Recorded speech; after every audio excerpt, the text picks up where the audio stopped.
Hello Capricorns, welcome to your weekly reading. Once again, your love reading and your general reading and also your spiritual advice. So I'm using a different deck. This is the Joie de Vivre deck. I haven't used it in a while and it's one of my favorites. So let's talk about this first card here. The energy that you bring to the table. We have the Death card. And the Death card as a major arcana card, it signifies some major transformation in your relationships where the two of you, you and a partner, are moving on to a phase that looks a lot more stable, a lot more grounded, and a lot more, I want to say, even a better space, okay? Leaving the past baggage behind, the arguments, the fights, the lack of a sense of direction, or even consensus as to where the relationship is headed, what we're meant to do. For some of you, you might very well be single for the month or even the week, and you have, kind of weaned away from unhealthy relationships, or you have weaned away from possibly relationship partners that might not have served you. So I feel like many of you are coming into this week with a renewed sense of purpose. And I keep seeing there's a lot of movement here with this card. And it signifies to me, no longer being naive about love and no longer feeling like, okay, as long as, we love each other, it's enough. I feel like many of you are taking into account the practical considerations of a love relationship. So with the Emperor, this might be the person that you're dealing with, okay? This is somebody, male or female, who is very settled in their career. They could be a leader. They could generate a lot of money. They have status and position, and a lot of people look up to them. So they are a leader in their field. A lot of the times, this is somebody who's very appearance conscious, reputation conscious, professionally. They're conscious about how they are seen by the world. They're conscious about the things that they do. And on the negative side, they can be very fixed and very stubborn in their ways. However, they always try to do the right thing. They always try to, walk the higher path of wisdom and truth. For many of you, this new change that is happening in your life could pertain to this person. And I feel as if it's signaling to me you taking charge of your relationship. So like I said earlier, that sense of naivety regarding, as long as we love each other, the career doesn't matter, the money doesn't matter, the practical considerations doesn't matter, we're gonna rough it out. But coming into this week, there's a renewed sense of maturity when it comes to relationship, treating relationships, prioritizing relationship, treating it like something that you can be proud of, that you have to nurture, that it's delicate and fragile, and you have to treat it with kitty gloves, okay? So it's like prioritizing your relationship and taking charge and taking ownership. And I want to say, like, moving the relationship in the direction that you'd hope. And so what comes out next here is the Eight of Cups. And with this Eight of Cups, this is sailing over troubled waters, figuring out what works and what doesn't, so we can, move forward with what is really working us, to really uplift us rather than being weighed down by the things that are not working. So you're entering a new phase in your relationship where if you both have been fighting, or if there has been power, dominance issues, and, things like that, I feel like you're taking the higher road. You're taking like you're reaching a space of moral, like the moral high ground, and there's no more bickering. There's like smooth sailing forward, and there's a lot of movement ahead, okay? For some of you, we have here the Six of Cups. This is reconnecting with old friends and old lovers, and even a friend that can turn into a romantic partner. I feel like there will be messages. This is a blast from the past type of a card. Messages, communications from exes that you have moved away from, and because you're consciously making some really positive shifts in your life that are highly divinely guided, I feel like many of you are coming into this space where the past is reaching out to you. Whether you choose to re-engage, I feel like either way, it's making you quite happy. It's making you feel very appreciated, and I feel like there's going to be some type of a emotional gesture coming in from a person from your past, and they're going to express how pleased they are with you, or how they want to reconnect and how they want to reach out. Okay, so whether or not you choose to do that, that is up to you. For some of you, I feel almost like you're opening yourself up emotionally for this week. You're dealing with somebody that they seem really independent. They seem very stoic, self-possessed, and, you know, self-sufficient.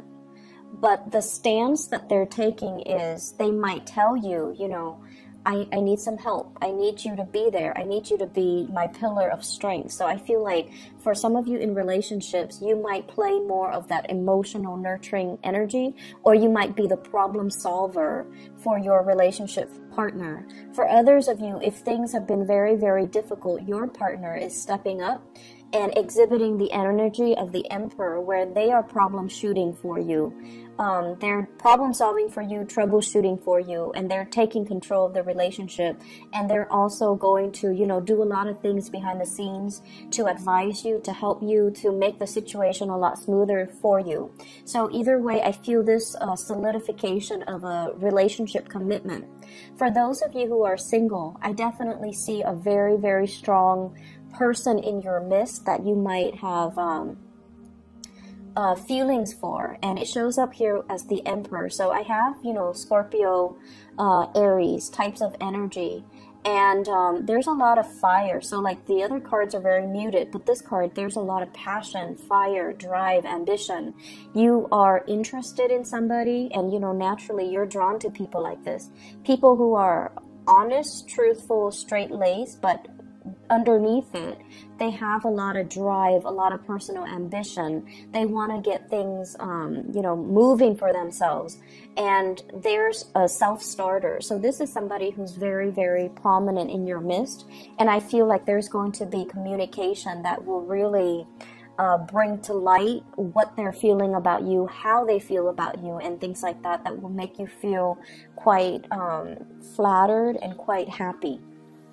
So good for you, Capricorns. In other areas of your life, the first card that jumped out here, we have the Emperor showing up twice in two different decks.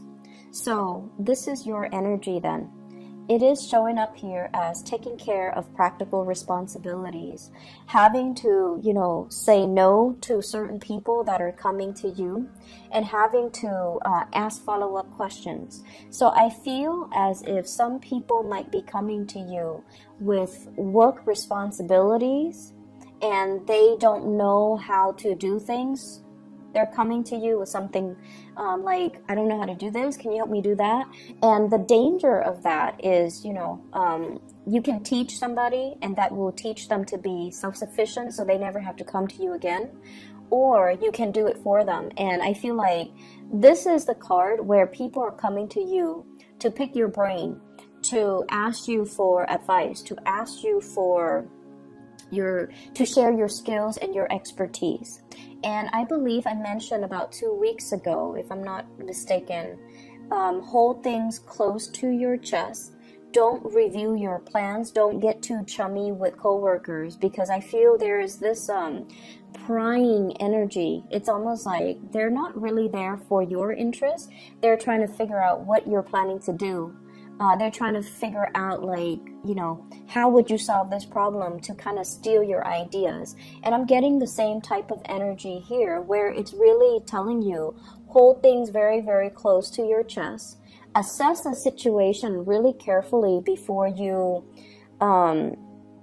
give yourself away, okay? So whoever is coming at you, especially at work or even family members, and if they have a history of, you know, being very self-serving, or if they have hidden agendas, you really want to look at body language, look at their gestures, and try to, you know, assess if this is something that you need to help them with, or if this is something they can do on their own. So I feel like your energy is going to be very concentrated towards self-improvement, towards relationship sectors as well.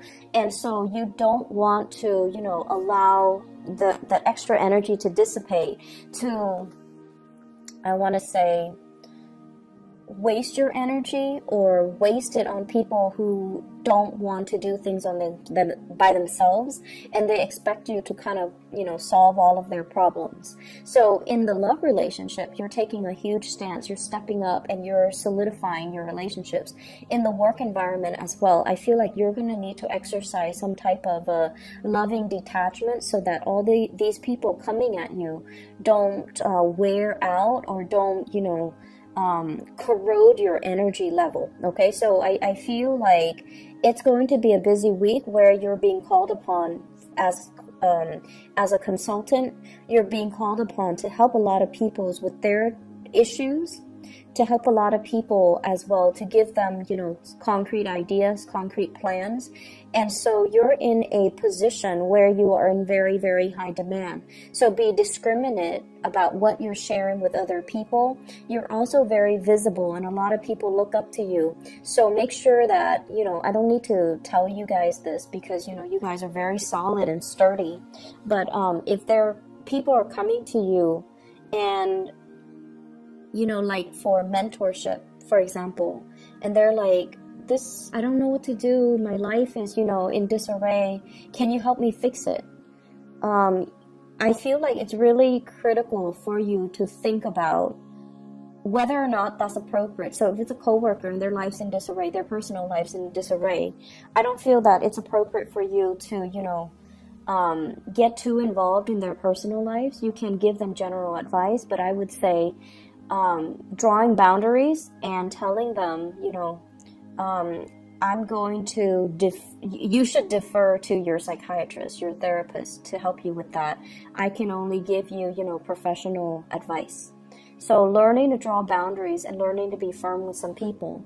On the financial front, with the Four of Pentacles, this is a card about, you know, holding tight to your money, building up that savings account, not spending like there's no tomorrow. So for some of you on the younger age spectrum, if you are in a job where you're starting to make a lot of money, just be careful about spending, buying gadgets, buying, you know, cars, buying sound system, and buying things that you don't need, because I feel like you need to start saving up for a rainy day. Okay, so just because the money is rolling in, just be very careful about where you're giving your resources and how you're spending your money, because there is this universal law about money. Money that comes in fast will leave your hands very, very fast. So this is a good time for you to think about savings, even if you're very, very young and you don't think about retirement. But what I have here is a major escalation. So that means it's a good time for you to set aside some money and really, you know, try to invest it, or try to put it aside for a rainy day,